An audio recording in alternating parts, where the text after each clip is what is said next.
Wait, let me get my headset. I knew I was missing something. All right, what up, what up, what up? How's it going, everyone? It is an absolute pleasure to have you back. It's been a crazy week for DCC, for me, probably for Mike. It has just been overall absolutely insane, and I can't believe that we are finally at the end of it. Yeah, man. So yeah, I just want to say real quick, congratulations to the president-elect. The people have spoken. And for everyone who's gonna cry about this for the next 4 years, just hey, look, let it go. It don't matter. The people spoke. Hey, listen, this is the government that we all elected. We are. This is the government that we all get to vote in. So the majority wins. I mean, it's just shocking. Like they didn't figure out that calling people racist, and misogynist was gonna actually, not have voters show up just out of pure, audacity. I never voted, by the way. So I ain't gonna say what I voted for. No, I'll say what I voted for. I voted for Trump. I never voted. Never had time. With my other job, if I wasn't working the election that day, couldn't vote in uniform. So things like that. I just never got to do it. I didn't care. But I was just like, you know what? Nah. Yeah. That's it. That resonated with me, and that's the problem. So I don't want to make this about politics. I just want to say congratulations to the man. I mean, pretty much once they went after him in court and shot him, it was a wrap. I mean, who would be surprised? I'm shocked that people are actually surprised. Like, oh yeah, that's what's up. Oh, I need those. When did that come out? I got 2. Venom more Spider-Man number 1. I've got 2. And then somehow, I don't know how, I've got 2 of the second one too. I mean, they're sick covers, so okay, hanging on to them, but send me those pics. Send them to me later. I'm going to be ordering those on I did not think I had this many. I thought I was in Venom War number 1, not Venom War Spider-Man in number 1. I think when I bought this one, I was like, oh, we're number 1, sweet. But that's clearly, I did not read it very well. I'm trying to make sure that I've got all these in order. I need to get caught up on storyline. Oh yeah, I haven't read it so long because, to be totally honest, I'm in a conundrum. Here's my conundrum. I have a lot of indies that I'm reading now, but even with them, I'm having a conundrum because it's very hard to concentrate on writing. Oh, I think I got some Venom Wars. You're gonna make me pull out my green bag. Wait, nice. I think I got some of these comics. I just don't know where the hell I put them. But I got a bunch of Venom Wars stuff. I haven't even gone through yet. I got so you guys that like Spider-Man comics and stuff like that, trust me when I tell you, I got comics and packs for months, and we're gonna be going over stuff. I got World War like this. Like, look, this is just like one of the packs I got. What is that? That's the Wolverine one, right? Yep. And I got a bunch of stuff. Oh man, it's like 5 comics. Widow and I need that one. Send me all those pics. Got that one. I have the Ultimate Universe, the first copy. No, but I know I bought a bunch of those Venom Wars. But look at this, just hiding in there. I haven't even got out yet. The things I haven't even got to read yet, they're still in the bag. I have piles and piles and piles of comics. It's ridiculous. No, if you think that you have a lot, look at this one, Chris. If you think you have a lot of comics I love that not put away, it's insane. I have to absolutely this month, while business is slow, I have to get organized and put everything away. But it's so. They always say start with your room. So the layer is my room, and my room is a mess. If you can clean your room, you can clean your life. So look, I got this one. Check this out. The Separation Anxiety #1 Venom. That one's nice. I got 2 copies of that actually, and I got this one too. Oh, and I love it. I do love this one a lot. Oh, I'm definitely gonna have this CGC. No, not CGC. I like that one. Anymore. Yeah, that's a nice homage. Something. That's an homage to Web of Spider-Man #1. Right. Yep. So I got it up there. Yeah, it looks good. So yeah, homage to whoever Spider-Man #1, which it should have kind of been this way, but it wound up being black costume Spider-Man that turns into Venom. So it is what it is. But yeah. So I was telling you certain earlier ones that I won't pick up. I don't know how you feel about it, but like, talk to me. I'll tell you how to. Venom or Zombie-O's. I'm not concerned. I'm not going to pick that up. It's not going to be something that I'm buying $6 on. Yeah, I'm not gonna lie. If I like the covers, I go hard in on it. But like with all of these variants and everything that's coming out, and also like I said, because I'm writing my comic, it's very hard for me to like. It's weird, guys. So tell me how you would handle this. This is why I'm talking about it. I am influenced by the things around me, but I don't want to have any further influence as I'm now creating things around me, if that makes sense. So it's very hard for me to read something because I don't want to be inspired by it. But at the same time, is it a bad thing to be inspired by something else, even though you're in the creative process? I feel like for what I'm doing, especially with Symbiotic, I'm in the right headspace about it. But also, I did notice a decrease in reading based on the fact that I'm writing and just like going over this idea, the story, the Symbioverse in my head over and over and over again. And I got to be honest, I actually reached my goal this year because my goal was to publish 2 comics. I actually, for book 2, it's actually 3 comics. Chris, I got you for your if you want to talk about your you're doing a Kickstarter, I think it was, but I have you in the messages. I got you tonight. Yep. Yes, I got you tonight. I didn't forget you. I have other people I was hitting up, so I'm gonna be hitting everybody up tonight. That's my Christmas gift to everyone. So honestly, I wish you luck with that. I'm gonna be hitting you up later. But I did actually do 3 covers this year, so I actually made 3 comics this year, which I'm very proud of. But I just wanted to show you something real quick. If I could talk about this, it won't be too long. I'm making a 4th comic, so I wanted to show this to the audience real quick. The cover of my next comic, and it'll just say it on the cover. You guys will get it. So I think I made it dim enough. So that's the cover for the next comic coming out. But I gotta do something with this light. Hold on, let me make it more dimmer. And I'll tell you guys what this is. And this is actually like, oh my god, I got so many plans in the future.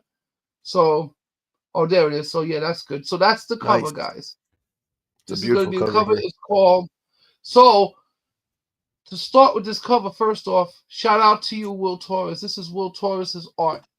So, if you guys aren't familiar with Torres, I mean, like, he pretty much done a lot of good stuff in the last 20 years. I mean, he's really been, like, one of the original animators for, like, The Boys and all that. He got his own comics, Vision Quest. So, we're friends and stuff, and I hit him up with this, and he literally just hooked me up with this nice cover. So what I'm doing here, this is called Symbiotic Einstein's Origin. So remember the card that you got? When you scan the card, you get those 6 comic pages? I took those and made it into a black and white floppy manga. It's going to be $4.99. I'm going to sign them all. I'm only printing 150 of these. So 25 are going to go to Will Torres. I'm sending 15 to Waylon Weathers also to sign because his art is in the book as well, and so is my art. So like that cover, actually, believe it or not, this cover is the first cover. I'll show you guys real quick. When I showed it to, that lettering was done by Nico Artist Supreme.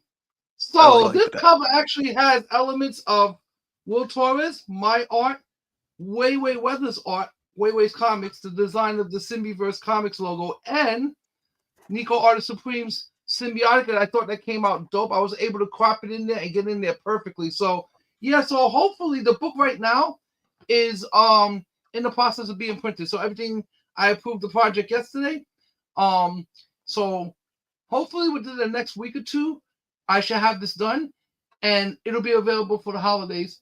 And I'm gonna do like a bundle. I'm gonna hook up a spectacular cheap bundle, and it's only gonna be on my website just to promote my website. I'm gonna be selling Symbiotic Book 1, Symbiotic Book 2, the manga variant, the foil cover, and that one signed by me, and 1 in 5 of them will be signed by Will Torres. I'm selling that for $40 flat, and it's gonna come in a special poly bag. I'm trying to find the poly bag.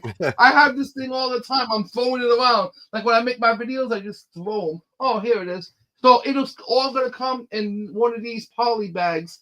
So this is a special poly bag, and I'm gonna pack this. And it's only gonna be available on my website. So if you guys don't go to the website, you won't get that discount.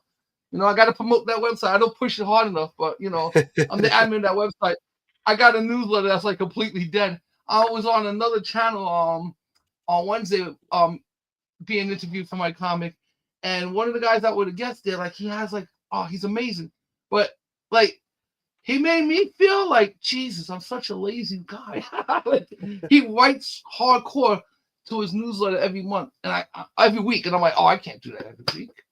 Chris, look, I wanted to show you because you know you inspired me, so I had to go get it. Look, Chris. Look. Yeah, it's amazing.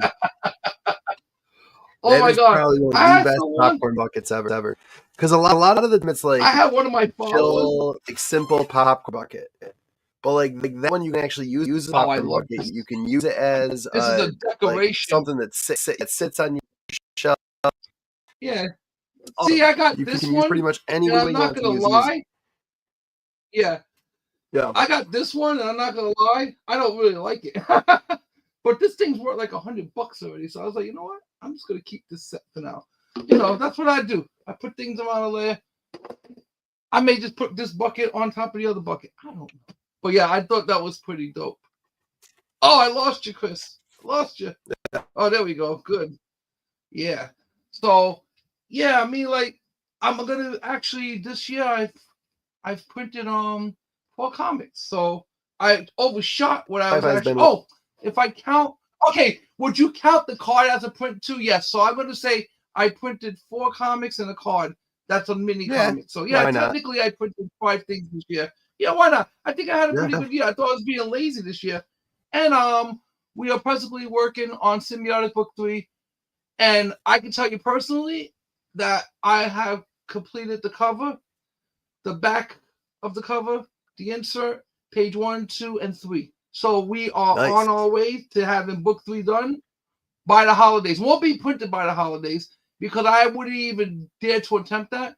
I mean, but I will have everything completely done and start putting the book together by the holidays. So while you guys are all having fun with Christmas, New Year's, Hanukkah, or whatever you celebrate, I'm going to be sitting there in a dark room paneling this comic and going insane, and I'm gonna have my wife keep telling me, "Oh, you're up late at night. What are you doing?" And I'm like, "I'm doing comics all night. That's it." It's just, I don't know why. I guess because I'm, you know, being in the business and all, and delivering film to editors, that it always seems to be the best time to edit is when it's quiet and there's absolutely nothing going on in the world, and that's usually early though.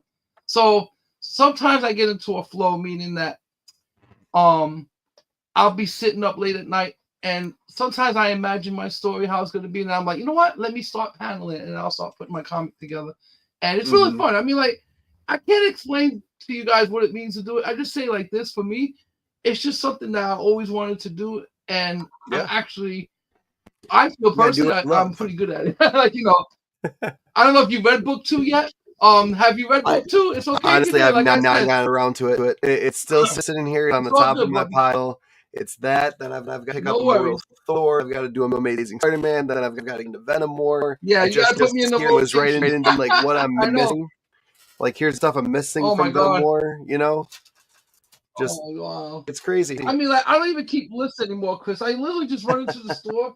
I'm so disorganized. I just run into the store and I start because shout out to Jim Henley's Universe, and these guys are like 5 different copies of the same book. Yeah, I mean, I always tell the kids there because this is an old time comic guy. He's been around forever. He used to have a shop in Manhattan that was very famous, Jim Henley's Universe, right? So I always tell the kids, this is an old timer. He's gonna take all the good books and he's gonna put them to the back, right? So of course, none of these kids listen. I've come a week or 2 later, still there. He puts them exactly where I told him he's gonna put them. So I always get like he'll put the hot books in the back. That's why whoever's watching this, I told you guys already, dig in the back. And whatever they don't get, I just go get myself. And then even the kids that work there, they tell me, they go, we had that there? I'm like, yeah, you have it. How many do we have left? Like I sometimes I just now, whenever I see the kids there, I'm probably gonna go small. Send me the pics of all those that you got because I'm gonna be picking up something small. Yep. Thank you. Good. So yeah. When I go into the comic store, I say this honestly, especially with you. I don't know how your guy does it, but always dig in the back because I'm old school. You want the good shit, you better dig. And they're gonna be right in the back. No, we're gonna put it my guys up on racks. The current week of stuff is all the top rack. The last 2 to 3 to 4 weeks pending is a rack underneath that, and then a little bit older than that, or if like he has a ton of Marvel, he's got the Marvel on the middle rack and then the DC and the Indie on the bottom. And then he's got boxes of like the past 10 weeks or 10 months, I would say, not weeks. The past 10 months of that comic that hasn't been sold. And usually if you pick something out of those boxes, if you find something, give you a little discount on. Lately, because comics that have been kind of big, obviously the prices of covers have been bigger. He hasn't been given discounts like he used to. Yeah, I mean, like with inflation and all, it's hard, man.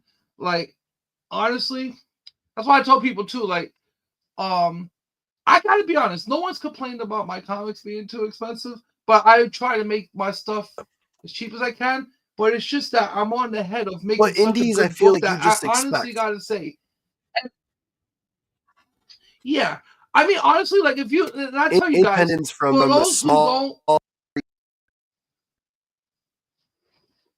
Yes, I just tell you guys, for those who don't ever who's never held my book, and those guys who have held my book, you guys know when you open that book, I've asked everyone I've ever had that's ever grabbed my book always told me the same thing. They're like, this book is such high quality, and they love the way this cover came out. See, because this book or book 2, I love book 1 too. Don't get me wrong. There's no such thing as I'm going to make a favorite, but for this one, if I could re-put that one again, I love how lacquer, like, I don't know if you guys can, yeah, there it is right there.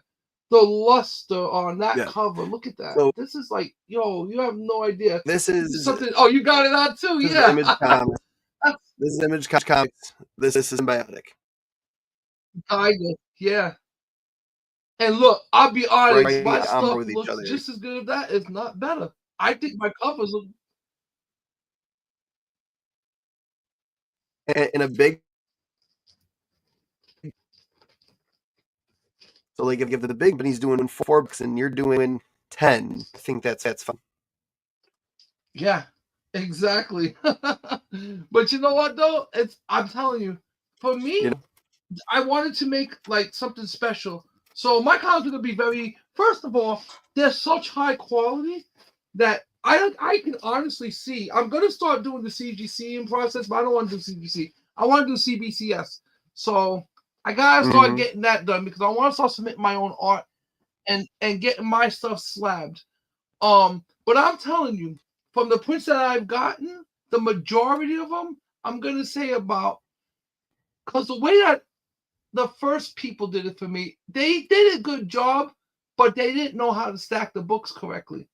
But these people that I print with now, they're called Comic Impressions, and they're in Florida. If you guys want to know about them, you can hit me up in the comments below, or hit me up on my IG. You can hit me up on my YouTube channel too, The Spider's Lair, and I'll tell you exactly what I did with them. But I had a friend from Legacy Comics who does prints, and he showed me his comics, and this is one of them right here. I like to show this off. It's one of my favorite ones, The Job. I love that one. So, he showed me this comic. I was like, oh, that's really nice. So, yeah, you should go try my guy out. So, I gave this guy a shot, and I got to be honest, yeah, I did it good job the first time. I gave myself a B-. On this book, I gave myself an A-. I'm going to have an A+ for the next book. So, everything I've done so far has been a complete and utter learning process. The thing that I was having problems with is that when we first started the book, I had Waylon doing the lettering, but it was very taxing on him, I could tell. So I don't know if he didn't like he didn't want to talk to me about it. I said, talk to me. Oh, you know, because he was telling me he could draw, but he couldn't write. He had accident with his hands when he was younger. We talked about that a while back. What happened and stuff. I'm not getting into details of what happened to him, but it just happened to him. He broke his hands, and he could draw though, but it just has a hard time writing. So I told him, you should have told me that from the get go. I would have had you letter the entire book, my man. So then I had to figure out, okay, well, I'll letter. So but the thing about it is, before this, I didn't have no one I could talk to. Now I got people I can actually talk to about this. And even with them, I still haven't set up everything yet the way I want to. But I have plans to do that by December, because Symbiverse will be making an announcement on New Year's Eve of our new comic coming. I can't say what it is right now, because I got to tell you guys the truth. The copyright of Unwritten Works haven't even been filed. I'm doing it this weekend. I have the story pretty much made, and I'm working on issue 1. So by New Year's Eve, I'm going to have an announcement to make on the last day of the year. I'm going to put it on my YouTube. I'm going to put it on my Instagram. And I'm going to have art to show you guys. And I'm going to show you a preliminary vision of what I'm going to be making the next book that's going to be joining Symbiverse Comics. And I'm very excited about that. This is our second book we're going to be working on. So the thing about that is that I started this comic a while ago, but then I started doing Symbiotic. So I kind of shelved it a little, but I never forgot about it. And now lately, because of everything I've been writing with Symbiotic, I'm trying to think of stories that I can do that will be part of the same universe. I call it the Symbiverse. So this will connect to Symbiotic in one form or another somewhere down the line. But for now, it's just going to have like its own theme going. But I will have everything merge eventually, It'll be like the Sinister Six meet like Batman or something, things like that. I'm not making a Batman character, but my guy is pretty much gonna have like if I had to describe him, I would say Punisher, Batman, Daredevil meets Bruce Lee. That's who he is. That's who my character's gonna be based on. So all that. So if you can imagine a character like that, then this is gonna be a fun ride. And it's gonna be a noir type. It's going to be a noir, meaning that it's going to have modern tones on it, but it's going to be a complete black and white. And I'm going to make this a pure manga, and it's going to be dope. Oh, God, I can't wait. The only thing I'm doing is that I haven't settled on the final artist, but I have 2 that I'm considering now, and both of them are fire. But the second one I'm considering, I mean, I don't want to... The other guys don't watch this thing on, but the second guy is amazing. I'm going to send you some of his stuff later. And he DM'd me the other day. He says, if you need somebody to do another comic with you, I could work very cheap. And I'm like, oh, I do like cheap. It's about, hey, if you could do what I want and we could come to an agreement, you're hired, I'm always an equal opportunity employer. I don't care about anyone's race, sex, creed. As long as you can draw and we can come to an agreement, you're hired. You see? I have no animosity towards anyone. I work with everyone. So, this book, I just said I'm still working on it, and I will be writing tomorrow and finishing up book 4, because I already finished book 3. We're doing that now, and I started book 4, but it's going to be I already have the story worked out so well. I'm just going to breeze through that this weekend and finish book 4. So I'm trying to balance out my writing. I don't want to overwrite, meaning I don't want to sit there and just write. I write a lot, guys. I write a lot. This comic, wait till you get into it, Chris. 38 pages, okay? And this is after I trimmed 6 pages out of this, okay? Yeah, that's after I trimmed it. But it's a good thing. I mean, I've had people in the business telling me, man, 38 pages, you could have made 2 comics on it. I said, yeah, I understand. But I'm writing about an average of 32 pages. I said, it's just the way I write. I feel like, I'm not saying that I'm an excellent writer, guys. I think I'm an all right writer. I think anyone can write. And I think the more you write, you develop what's called a style. It's like rapping. It's like playing the instrument. It's like practicing baseball. Anything. It's like that. When you get into a practice and you keep doing it, you become better and better at it. So as I progress, my writing and even lately my vocabulary has went back to a very high vernacular, to the way I used to speak when I was a teenager. Believe it or not, I used to speak very proper because I believed in higher education. Even when I was younger, I was in specialized schools. I was in honor rolls. And it was not because I was a super smart kid. It was just because I wanted to learn. And I understood that language was very important and as to how the brain translates and learns. So in controlling one's speech and think about what you say and think before you act. This also helps you in life, but it also helps you with your writing, with concentration, with taking a test, whatever you can apply this to. You think about everything that's going to happen. Imagine a scenario and then enact that scenario in real life. And that's the writing process for me. I imagine a scenario. I imagine a bunch of creatures. I started making a bunch of art. And then I started imagining from looking at those creatures, what would be their story? And then all of a sudden, boom, everything just started flowing. So, it's something that I encourage everyone to do. Yeah, so Chris, I didn't forget you, man. I got you tonight. I'm going to be up tonight. No, you're good. Getting everybody that I'm going to set up. I'm going to set a couple different tiers as well, because it's all like monthly stuff. So I've got a $3 tier right now just for like friends and family, a $5 tier for teachers, a $15 tier for teachers, a little bit more support.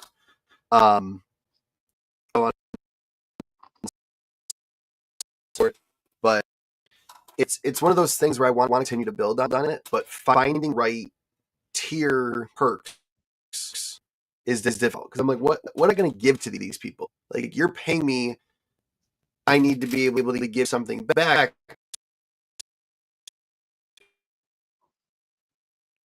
So, you know what I mean? Like, yeah, I can tell you that, but it's all smokers until it becomes reality. Exactly. Yeah, I mean, it's just something you got to figure out. Like apart I said, from that, yeah. Sorry. Apart from that, I was looking up the different covers of Venom War, just to see what I'm missing and stuff. This is issue 5. It comes out right before Thanksgiving, I believe, November 27th. This is the Team Dylan version. Oh, I like that one. Nice. Dylan looks like a badass. Nice. And then this is the I've been keeping up with some of the Venom variant. That Team Eddie version. Connected but not connected. Nice. So you could connect either way. You put the Venom in the middle of both of them. Exactly. Like you get 3. Yeah. Oh. I'm gonna make those. As a matter of fact, send me that picture. I'll just crop them together and start bringing them to life. That would be dope. Yeah, there we go. Perfect. Yeah. That's exactly how it goes. I can see. Yeah. Which is crazy. Yeah. Usually connecting variants are different issues, but this is Teddy and Team Dylan. Which again, that's why I want to dive into this series, because I'm really interested to see what they're going to do with Dylan, what they're going to do with Eddie, and where that's all going to end up. Because then that will go into the Null series and the Null trilogy that they're going to end up with. Yeah, definitely. I mean, I like the series so far. I have been following that somewhat, not a lot, but I do remember there was one Venom I was reading, and I guess he comes back from, training to become a freaking symbiote god. And Venom's been good so far. He was mad at Dylan because he was telling him, look, no matter what, don't bond with the symbiote suit. Like, he was just getting on him about bonding with that thing. Like, do not bond with it, no matter what. Wing's run has been one of the best. And Donny Cates was amazing. So the fact that Al Ewing was able to pick it up and run with it and not kill the lore, but also take it in different directions, was fun. It was fun to see. Yeah. I already said this a long time ago. This is who they needed to get to write these movies. I don't understand, why the hell are you trying to use these Hollywood insights? You know what it is? It's about who you know. And trust me, that's how this industry is. It doesn't matter that somebody is better. Like, when you sent me that article about the Joker, oh yeah, why would that surprise me? Didn't I tell you this is the way they look at the fans? They look at the fans like the end cells. They look at you like you're nothing. And they don't realize without us, you wouldn't have anything. They don't care about the fans. You're toxic to them. Imagine that. You're trying to make money, but you're calling the people who are putting money in your pocket toxic. And then you want them to give you your utmost support. But then when they tell you your movie's garbage, for the pure fact that it is garbage, now they're misogynistic. Now they're toxic. Now they're no one's trying to blow anything up. If you make a good movie, guess what? People are going to say it's good. You make all right movies, if you make something that sucks, people are going to say it. And if you don't want to be criticized about making sucky movies, don't make movies that suck. There's my answer to your question. Just don't make anything that sucks. Come on. So when reading that article, that tells me right there that from the very jump, they were already planning to kill the Joker, and they didn't even care about losing money. And then people who are signing off on this are like, how are you not seeing this? How are you not seeing this? This is why you need people like me in that meeting room, so I can tell everybody right to their faces, are you fucking nuts? You're going to lose money doing this. What's wrong with you people? I said, we're here to make money. I don't give a shit about, you think look, I put it to you like this. I don't care what community you're from. If a bunch of LGBTQ plus showed up and said, I want to buy all your symbiotic, guess what? I'm embracing you guys. And I don't have a problem with no one to begin with. But that's my point. You embrace the audience that you gravitate towards, that gravitates towards you. Because remember, you're nothing without your audience. But these fuckers talk like as if the audience needs them. No, you need us. And every time you're going to make some crap, there are going to be people like me out there, people like Chris, people who are all over the internet, all over YouTube, who are going to say the truth. It ain't a criticism, it's the damn truth. And if your feelings are hurt, then fix what you're doing wrong. Because this is easy to do, guys. It's easy. All you have to do is stick to a golden rule. Crazy. Worry about making money. That's it. Worry about producing the best story you can produce, and then make the money will be a side effect. I always say money is a side effect of good work. So I don't really worry about making money. I just worry about making, like, even with this, like, and it's the thing. Venom already made over $320 million. Obviously, it's not really at a break-even point yet. Like, Joker's only made $200 million in 2 months. It's already streaming, or it's already being sold to on Amazon Prime, whatever else. It's being sold on digital media, which no one's going to buy it because in another 2 months to a month, you're going to have it for free on HBO Max. So who's going to pay for it? I haven't paid for a movie except to go to the movies probably 4 years. I'm not buying Blu-ray. I'm not buying DVDs. I'm not, The only time I'll buy a Blu-ray is if I'm in Dollar Tree and I find some crazy stuff that's like worth buying. And like that's happened a couple of times. I hated it, but I had to get it. I'm like, it's a conundrum. It's like, I have to get the Spider-Man 3. You guys don't understand. If you watch those shows, you'll know what I mean. I hate Spider-Man 3. It's the worst Spider-Man ever made. I only watched it once in my life. And damn it, I could go around the land and just keep pulling these copies of Spider-Man 3 out that are completely sealed. They're not even open. And I'm in the Dollar Tree and I see it. I can't leave it there. I hate it, but I can't leave it there. Because I know I may not like it, but it's all right movie. I can't leave it there, so I have to take it. So it's really it's one of these pet peeves I have with Spider-Man 3. I was shocked that honestly, 3 launched as low as it did. But I'm even more shocked that after making almost $1 billion for the first Joker movie, it didn't even break even. Like, obviously, we knew that Venom 3. I'm not shocked at all. But like after Venom, after Joker came out, they announced they were going to do Joker 2. I was like, okay, that if you can the same people's butt in seats, that just shows how that first Joker movie is. Because you didn't respect the lore of the Joker, so people didn't care to go see another movie. Because why even do a sequel? It left off at a perfect ending, it being over. And leave that. There was no reason to do something else. There was no reason to kill Harley Quinn the way they did. And there was no reason to just butcher Joker the way they did. Everything they did with those two characters killed those characters. Absolutely. And I'm not here for stuff like that. Those are some of my favorite two characters. and yet you can't even do them correctly. Like, how? Ooh. Still waiting on a Poison Ivy movie. We're still waiting on a Harley Quinn that's nice. We're still waiting on a good Harley Quinn in theaters.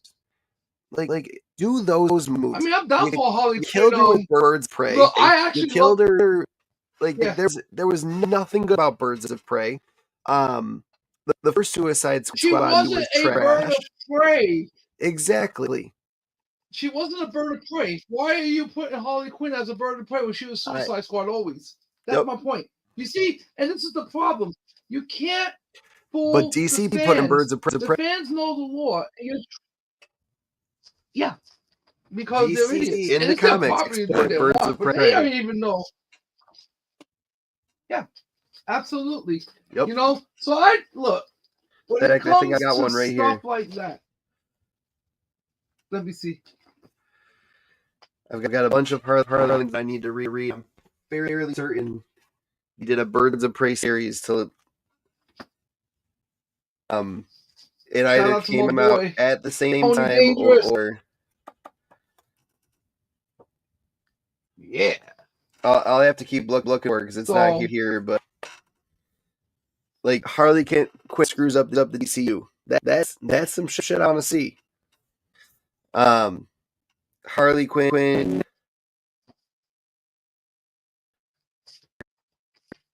That was good. You can't be doing this shit to these amazing characters and completely destroying them. Gotham City sites like that. Oh, nice. What a nice dunk. I like that. They like hot little sexy covers like that. Yeah, see? I love stuff like this. There you go. Make Harley Quinn and Poison Ivy already. Yeah. I love them in the cartoon. You know, she's not with the Joker no more. She's with Poison Ivy. How you not done more with them? Because that show when you're living in a bubble, animated adult shows in the world.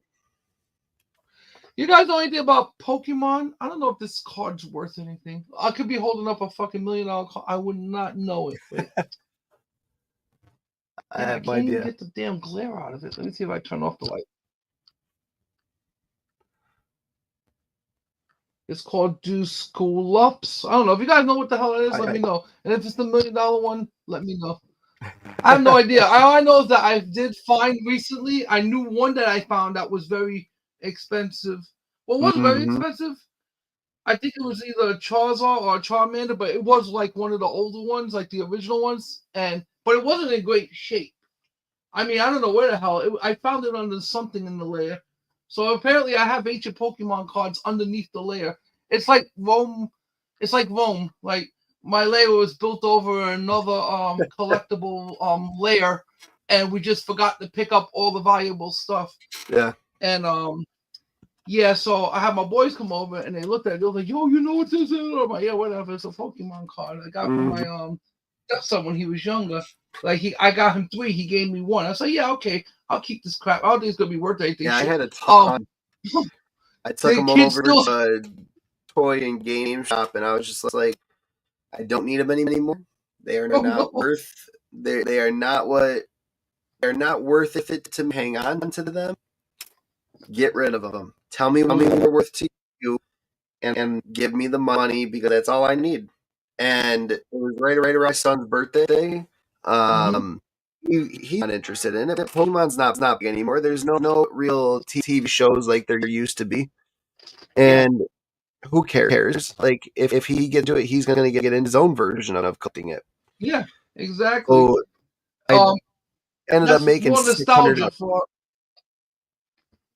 Oh, that's not bad. Good. I mean, I got a lot of. Can't complain.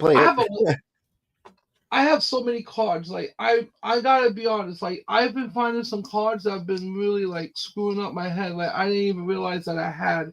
Like let me see. I have one up here. Like I just had this card laid out. But thank God I'm smart enough to put them in solid, stockholders.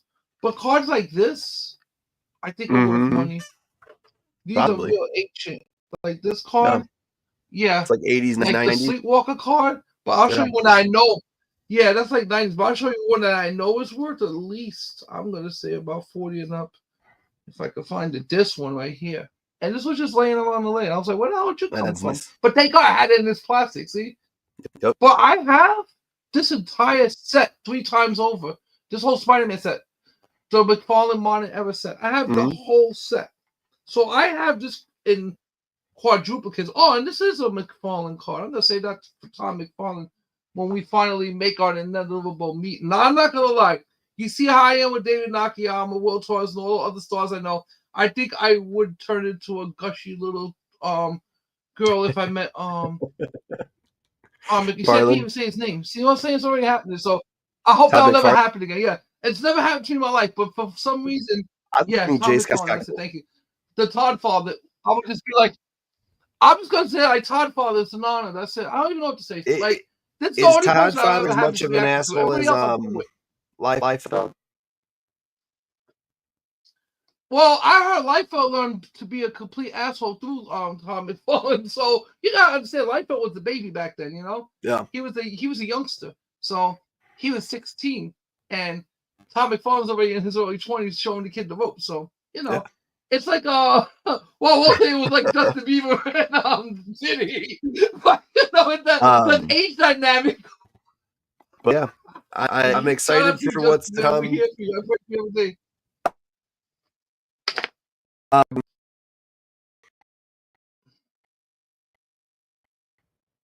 So let's plan to talk about Doomsday next week. I think that would be a ton of fun. But yeah, I'm not expect Venom to break even. Joker's definitely. Yeah, see, and what sucks is I hate to be the one that says all the time that I'm right.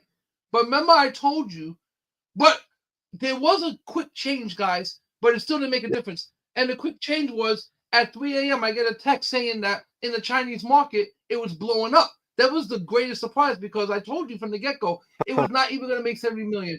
And guys, go check out my video. I made a quick 3-minute video on that. I talked about how it won't even hit 70 million, and it did it. It hit the first week 50 million.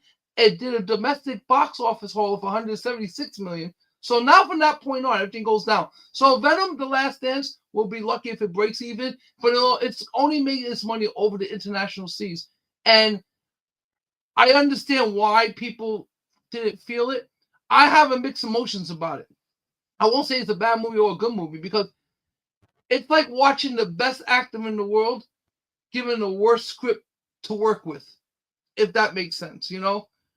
Even though they did have a lot of like I won't say they had a lot of write-in or say so in the script, but I'm pretty sure he had a lot of input that they went with anyway, and it just didn't seem to resonate with people. That's all. I mean, but if you hire me, guys, Marvel, listen to me. I already gave you the whole show. You can watch it last week. We talked about this. I gave it and I broke it down how I would rewrite everything from this point on and bring our freaking Venom with the Spidey freaking tattoo on his chest right into the Venom that it needs to be in. It could be a complete wraparound story if it's done correctly, and I can write it. You know what I'm going to do? Screw that. I am going to write it. I'm going to write it and just shelve it. I'm going to write the hell out of this thing, and I'm going to share it with people. This is going to be an idea that I would do if I got to write every movie. No, I'm not lying. Listen. No, because I honestly believe that if a fan were to do that, and then someone in your power being connected as you are, to hand it over and just be like, hey, this is an idea. This is where I think it should go. Give me the credit for it. Let's talk about it. I'll be a named writer on it. I think that would go places. Because I mean, genuinely, I'm watching. I'm rewatching the MCU right now, and we're on For Love and Thunder, and on my 5th watch of Black Panther: Wakanda Forever. Each watch, I've kind of been more okay with the idea of recasting Chadwick Boseman, and wishing they would have, but I also understand they didn't. But like rewatching it again and again, I'm like, okay, this is missing something. What's missing? It's missing true Black Panther.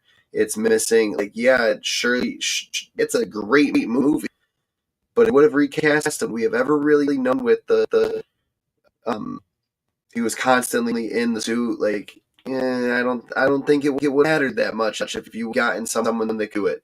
Maybe they tried and then they couldn't. Who knows? I don't know. I don't know what's going on behind the scenes.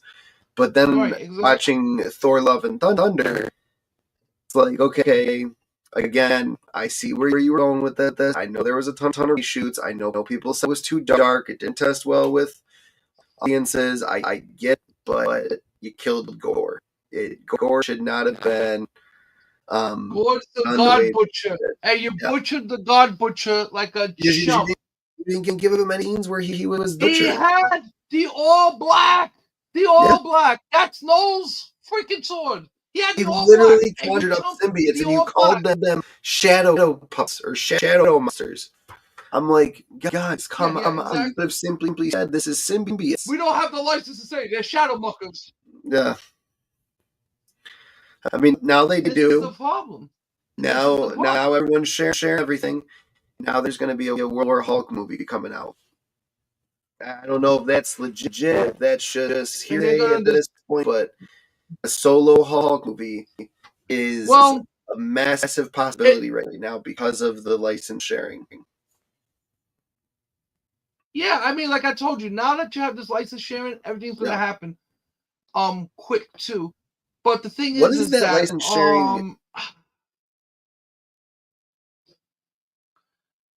Well, it pretty much works like this. What's that for Disney World? Okay, so just imagine like you could just open up a book and pick any character now. So they have access to everything, and the only caveat is that they can use whatever they want, so long as someone else is not using said character. So I don't know that arrangement, but I think that's what's going to really bring a problem to the whole deal. Oh, sorry, we're going to be using that. Oh, sorry, we're going to be using that. Oh, sorry. There could be an Avengers in Florida because of Universal Studios. Oh, sorry. Yeah. I mean, it depends on how they're going to work it. So you got to understand, these people are beyond making money. I don't understand. Like, I guess you get to so much money that you just forget where the money came from. So, I mean, like, if you get people like Ryan Reynolds, let Ryan Reynolds, a fan, because that's what he is. He's an actor, but he's also a fan. Let the fans help you with this. You want to make money? It's real simple. Follow the plan of the fan. Oh, look at that right there. Yeah. You got to cut that into it. Deadpool movies. Use the plan of the fan. And you will make money. Let's see. Iron Man. Jon Favreau. He was the big leader behind the Iron Man movies. Behind Mandalorian. He was a huge Star Wars nerd. He's a huge Marvel nerd. Let's keep going. Who else could we name? Hugh Jackman. Wasn't even huge at the beginning of it. I feel like he is a massive Wolverine nerd now, just because, I mean, he's fallen in love with the character. He's personified that character. He became the Wolverine. It's what happened. Andrew Garfield grew up watching the Tobey Maguire movies and reading the Amazing Spider-Man comics. And he played, I still say to this day, the best Spider-Man to date. There is no way I would ever say Tobey Maguire has played a better Spider-Man. Accurate, yes. Yeah, he is Tobey the most Maguire plays a good Peter Parker of them all. Hands down. Yeah, well, but he was already he wasn't even though he was in high school, it's like his high school days just flashed right by him. Where this kid is still showing, what the Spider-Man was in his 16, 17, 18, growing up with these powers. So, I did like the fact that he's the most accurate Spider-Man. MJ played by Zendaya. I just saw recently that MJ plays Zendaya. Genius level, she can figure out stuff. She knows who Spider-Man is because she just was like, well, all the pieces of the puzzle go together. Like, plus 2 is 4 people. And she's going to I want to say it's MIT at the end of the movie, at the end of No Way Home. Then you have Gwen Stacy, genius level intellect. She's very smart. She works for Oscorp. And then you have Kristen Dunst, who played Mary Jane. She is ditzy as all be. Yeah. She's not represent most of the Mary Jane in the comics. All she does for most of the 3 movies that she's in is scream and yell and act like the damn distress that she is. And it's not entertaining to watch anymore. That's not who we need to. That's not who we want to see. Again, we want amazing female actresses to play amazing female characters in amazing movies. We don't want to see the same old female actress in the same old role in a bad movie. That's horrible written. Right. That's not toxic. It's just like the presidency. Look, it's just like the presidency. We wanted Wonder Woman, not Kamala. You know what I'm saying? Like, that's what it comes down to. It's not about sex. I don't want Kamala or Trump. It's not about race. It's about it's about but that's what I'm saying. It's about who's gonna do the best job, period.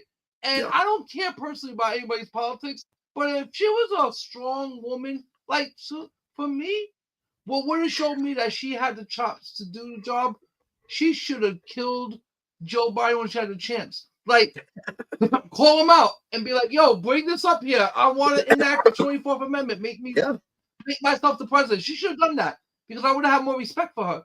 But then you're sitting here and you're lying to everybody saying he's fine. So, hey, you know what? If you don't care, the people are not going to care. And that's what it comes down to. And that's what we want. We want strong females. For her. The bait and switch in for her. I mean, just killed a lot of Democrats who would have voted for her. Yeah. And it's real simple. Stop playing games with people. People are not dumb. You're trying to shove something down people's throat that people don't want. And if, like I said, everyone can if you would have had a viable candidate that was a female who had everything, and that's what it comes down to. Especially like when you were making movies, you want the characters to have that appeal. You don't want to just look. Let's be honest, people, and you can hit this in the comments. Have you played video games lately? Have you played the Spider-Man game? Have you looked at MJ? Have you looked at MJ? Have you looked at her? No, really. Put on Spider-Man 2, the first one, and then put on this one, and then tell me what the hell happened to that woman's face. What happened? When did it become okay that we want to see? Listen. So did you hear why? I don't care about representation. It's a video game. Yeah. Did you hear why? What? That they started putting ugly Mary Jane in? So why they changed Mary Jane, from what I heard, is it looked exactly like the voice actress, and she was getting very explicit messages from fans that were just like sexual harassment. So that was one of the reasons why they changed what she looked like. And I can't blame them for that part, because nobody deserves to be sexually harassed, and no, of course not. But I'm just saying, like, there's a difference between being sexually harassed and somebody just making comments online. Look, if you're going to spend your life reading these comments, then you're only going to do this to yourself. Harassment is a completely different thing. Like, harassment, like, for me, is more of the physical, like, from my world. So I understand what you're saying. I just say like this, people. Believe me when I tell you, I have read things about myself online, about my professional career, about people talking crap. I remember, like, my wife finds some stuff. She goes, look what they're saying about you. And I'm like, why the hell do I care? I just don't partake in that. And that's it. And that's my best advice to people. You can't never be harassed if you don't partake in the bullshit. Did you see what the woman from Wicked said about the person who changed the poster to look like the playbill from the original Wicked? Oh, thanks for bringing that up. Thank you for bringing that up, because I wanted to talk about that. So anyway, I cannot believe she said that was the most offensive thing she's ever seen. You have a fan. That's like if I did homage to Symbiotic. And imagine if Stan Lee says, what are you doing? That's ugly. Oh my God, it would kill me. Like, what's wrong with you? Does she not realize she's actually killing the very people are excited about this movie. actors, and I know a lot of them too. So you guys are watching, please. And you know I tell this to you all the time. Don't say nothing. Don't talk about your politics. Don't talk about nothing. If a fan does something you don't like, shut up about it. People got freedom of expression, freedom of speech. Yep. It don't matter what you like. It don't matter. You put yourself in the public, people are going to take your intellectual property and for a short time, as to not break the law, they're going to do fan art. It's called homage. Yeah. Somebody needs to explain this to her. So Lady for Wicked, listen to me. Homage. This means, because I'll meet you one day, and we're going to have this whole conversation. Trust me, we will meet down the line. And I'll break it down to you, and then you're going to be like, oh, I'm kind of a dummy. You're not. You just don't know. Homage. That means that they praise you, and they like you already. What's the movie called? Wicked. Which one of these looks wicked? It's not this one. The green lipstick with the green face does not look wicked. Seeing your eyes and seeing how pretty they are, look wicked. This, the mystery here, looks wicked as fuck. And I can't I can't get over the fact that you'd be upset that somebody would do that. Like, come on. Like I said, these people made so much money, they forget that what they're doing. Your job is to actually entertain the fans that are coming to see you. And you're already bashing the very people who are trying to come see your movie. What's wrong with you? I'm not bashing nobody. Look, say what you want about my comment. I had one person tell me, out of everyone that's seen my art, and it was a comic book developer that told me this too. So I won't say which one it was because I don't want to blow people up. But he immediately was like, oh, your art, I can get a better artist. I'm like, what makes you think that this is not my art or the art I actually want? I said, who are you to assume? I think you have your own opinion. I wasn't insulting, but I said, but who are you to assume that this is just like something that, if you feel like it's not appealing to your eyes, that's fine. That's your opinion. I said, but I wouldn't have replaced my artist. I said, my artist is dope. And he's doing exactly what I want him to do. And he's got more dope stuff to come. Trust me when I tell you, by the time we get to the end of this journey, you guys are going to see. You're going to be like, wow, you actually did it. I'm not just making one comic. I'm not going to do one shot. No, I'm going to keep going and going and going. I'm going to keep working to the day I die. Yeah, and that was the whole controversy. So they hit her eyes and they made her lips red, and she looks better, and it looks way better. And that's what I said when I first saw it. Wow, what an improvement. It looks just like, it's a fan art that looks like the actual Broadway post bill. And I know, I live in New York. I have that post bill. That's exactly how it's supposed to look. But this dummy, he said, oh, shut up. Listen, I have to become an agent eventually. Being offended for this offended ridiculous. Shut up. Yeah. But I gotta head out. I got a ton of stuff to do tomorrow. I'll let you know about all that because it is going to be crazy. I'm trailing. Harry Potter fan. Make sure to. I'm going to be posting stuff. But thank you for watching, everyone. It's been a pleasure, Mike. We will talk again next week. Doomsday. Yes. Doomsday is coming. Oh, Doomsday. Yes. Let's do it. Peace and love, everyone.